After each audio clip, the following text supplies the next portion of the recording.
Hello YouTube, my name is Scott and I just got around to watching She-Ra and the Princesses of Power Season 4, Episode 8.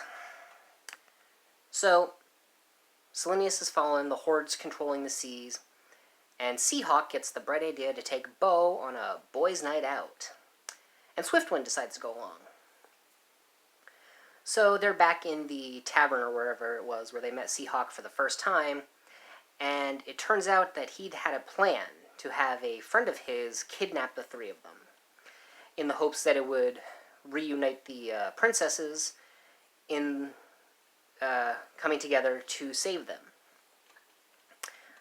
Unfortunately, Seahawk realized like a second too late that his friend Bill was not his friend Bill, but a different pirate named Captain Scurvy, who somehow he didn't know until he took off a mask that only covered his cheekbones, you know, the superhero thing, who sold him out to the Horde. The three of them are tied up on this ship when Seahawk remembered he can speak Seagull, because Mermista taught him. And he manages to get a message to Mermista.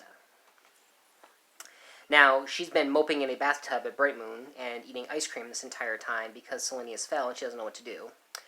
And Adora and Glimmer are still fighting amongst themselves.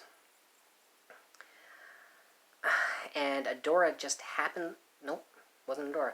Glimmer just happens to let it slip that she's still upset at Adora for putting her mother in a situation to sacrifice herself. So, I don't know if that's going to get fixed, like, any time soon. But, Mermista comes along and tells them that, you know, she knows where the boys are, and they go and rescue them. And it's a good thing they did, kind of, because they're at the point where they're aboard the Horde ship, and Bo literally doesn't care what happens anymore because he feels like he's the only one fighting to keep their friendship together. And they show up at just that moment to help throw everybody off the ship and save themselves. Unfortunately, Adora and Glimmer are still fighting, and I don't know if that's going to end any time in the future. Although this is episode 7, so 13 episodes in the season. Probably right about time for Hordak Prime to show up, I'm guessing. On the other side, Hordak is feeling, you know, his old self again, deciding to continue attacking until there's complete victory and sending Catra back to the Fright Zone, which of course she can't stand. She tries to get in contact with Scorpia.